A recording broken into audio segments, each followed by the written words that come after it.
Hello viewers, my self Tulsiram PGT English. और आज का हमारा टॉपिक बहुत इंपॉर्टेंट है। कंडीशनल सेंटेंसेस क्या होते हैं। आपने देखा होगा कंडीशनल सेंटेंस जिनमें शर्त होती है। जैसे कि बहुत से सॉन्ग्स भी होंगे, जैसे कि ये एक सॉन्ग है हिंदी मूवी का, अगर तुम मिल जाओ जमाना छोड़ देंगे हम। ये इस तरीके के कंडीशनल सेंटेंस बोले जाते हैं। अगर और यदि लगा होता है हिंदी के वाक्य में तो उसमें कंडीशन होती है, शर्त होती है। तो आज हमारा यही टॉपिक है, अगर तुम मिल जाओ जमाना छोड़ देंगे हम। अगर तूफान नहीं आता किनारा मिल गया होता। ये सारे कंडीशनल सेंटेंसेस इस तरीके की इस टॉपिक में हम कवर करेंगे। और स्टार्ट करते हैं डियर व्यूअर्स। आइए देखते हैं कैसे होता है कंडीशनल सेंटेंसेस। इसमें देखिए, अगर तुम मेहनत करोगे तो तुम पास हो जाओगे। अगर तुम मेहनत करोगे तो तुम पास हो जाओगे। मेहनत करोगे तभी पास होगे, तो ये शर्त है। तो देखिए ये बनते कैसे हैं। अगर की इंग्लिश होती इफ यू वर्क हार्ड।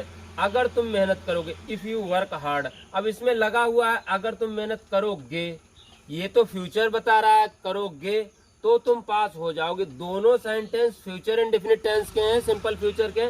लेकिन इफ वाले सेंटेंस, कंडीशनल सेंटेंस जो है, जो इफ वाला पार्ट होता है, ये वाला क्लास, ये सिंपल प्रेजेंट में बनता है, यानी प्रेजेंट इंडेफिनिट में बनता है। तो प्रेजेंट इफ वाला पोर्शन चाहे आगे हो चाहे पीछे हो, कहीं भी हो, तो उसे इफ वाले को प्रेजेंट इंडेफिनिट में बनाते हैं और दूसरे वाले को फ्यूचर इंडेफिनिट में बनाते हैं। यही कॉन्सेप्ट है, बस यहीं पे मिस्टेक नहीं करनी। ये नहीं देखना है कि दोनों फ्यूचर में लग रहे हैं तो दोनों फ्यूचर में बना देंगे। पहले इफ वाला जो होगा वो प्रेजेंट इंडेफिनिट में बनाएंगे, इसलिए हम इसको ध्यान रखना है। तो देखते हैं, इफ यू वर्क हार्ड, तो की अंग्रेजी होती कॉमा, तुम पास हो जाओगे, यू विल पास। ये वाला हमारा फ्यूचर में बना और ये प्रेजेंट इंडेफिनिट में बना। तो डियर व्यूअर्स, डियर लर्नर्स, ये समझ में आ रहा होगा कॉन्सेप्ट आपके लिए। तो कंडीशनल सेंटेंस ऐसे होते हैं। ये देखिए दूसरा, अगर तुम मिल जाओ जमाना छोड़ देंगे हम। बहुत फेमस सॉन्ग था, अगर तुम मिल जाओ जमाना छोड़ देंगे हम। इसको इफ वाले को हम प्रेजेंट इंडेफिनिट में बनाते हैं। तो if you meet us we shall leave the world. तो हम जमाना छोड़, ये शैल से बना यानी फ्यूचर इंडेफिनिट से बना, और ये प्रेजेंट इंडेफिनिट से बना। यू के साथ में वर्ब की फर्स्ट फॉर्म आती है, इधर भी यू के साथ फर्स्ट फॉर्म आई, ऐसे यस नहीं लगा। नेक्स्ट देखते हैं, अगर वह बाजार जाएगा तो वह उससे मिलेगी। अगर वह बाजार जाएगा, शर्त लगी हुई है, यदि वह बाजार जाएगा, अगर वह बाजार जाएगा तो वह उससे मिलेगी। देखिए फर्स्ट वाला प्रेजेंट इंडेफिनिट टेंस में बनाया है, if he goes to market. Goes simple present या प्रेजेंट इंडेफिनिट में बना है। If he goes to market, जाएगा से लेना नहीं है। If he goes to market she will see him, तो वह उसे मिलेगी। ये क्लियर हो गया होगा, आपको समझ में आ रहा होगा dear learners, dear viewers. Next देखते हैं, अगर वह उसे पत्र नहीं लिखेगी। अगर वह उसे पत्र नहीं लिखेगी तो वह उसे नहीं उत्तर देगा या उत्तर नहीं देगा। देखिए ये वाला आपका प्रेजेंट इंडेफिनिट में, if she does not write a letter to him.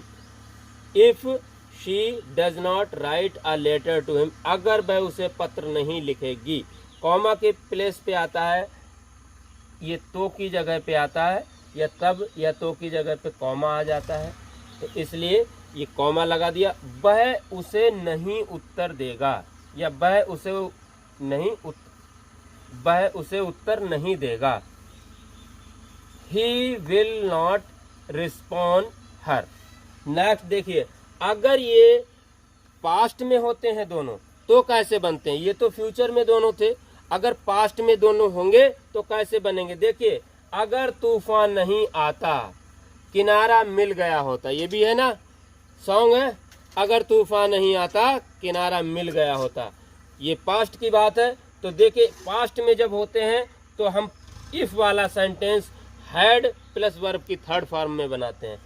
If वाला सेंटेंस कैसे बनाते हैं, if plus verb had plus verb की थर्ड फॉर्म में बनाते हैं।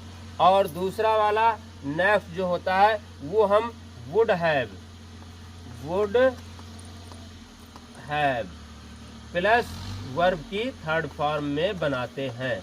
इतना ये इसका पास्ट का कॉन्सेप्ट है। तो देखिए इधर अब कैसे बनाया हमने।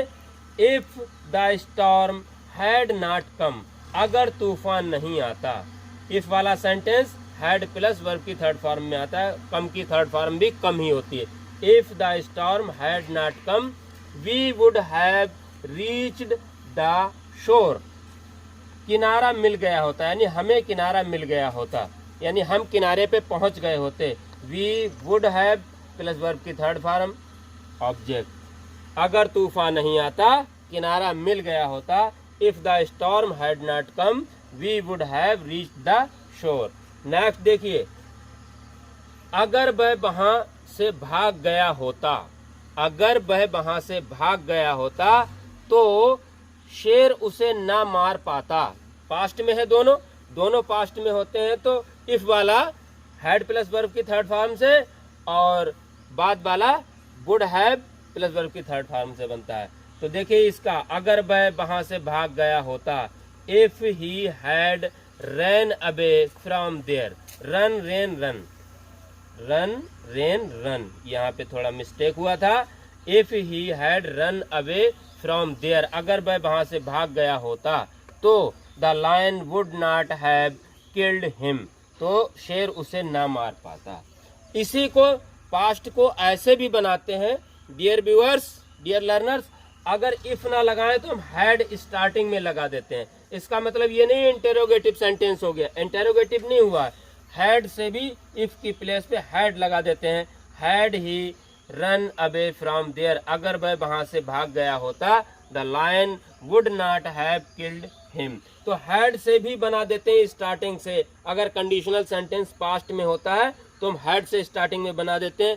पीजीटी का अभी रिसेंटली जो एग्जाम हुआ उसमें पीजीटी में ये इस तरीके का सेंटेंस आया था करेक्शन में। तो बहुत से लोगों ने सही किया, बहुत से लोगों ने उसको रॉन्ग कर दिया। इसका भी ध्यान रखना है। इफ वाला कंडीशनल सेंटेंस हैड से भी बन जाते हैं।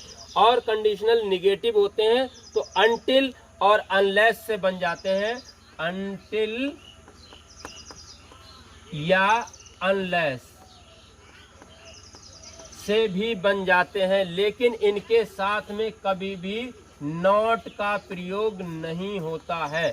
नॉट नहीं लगाना है, क्योंकि ये अनटिल और अनलेस वर्ड ही अपने आप में निगेटिव वर्ड है, इसलिए नॉट नहीं लगाते हैं। इसका नेक्स्ट वीडियो में अनटिल और अनलेस का बताएंगे और कौन से वर्ड का किस वर्ड के साथ में कॉम्बिनेशन होता है वो भी बताएंगे। जैसे लेस्ट के साथ में हमेशा शुड का प्रयोग होता है। धीरे धीरे चलो, कहीं ऐसा न हो कि तुम गिर जाओ। संभल कर चलो, कहीं ऐसा न हो कि तुम गिर जाओ। Walk carefully लेस्ट you should fall down.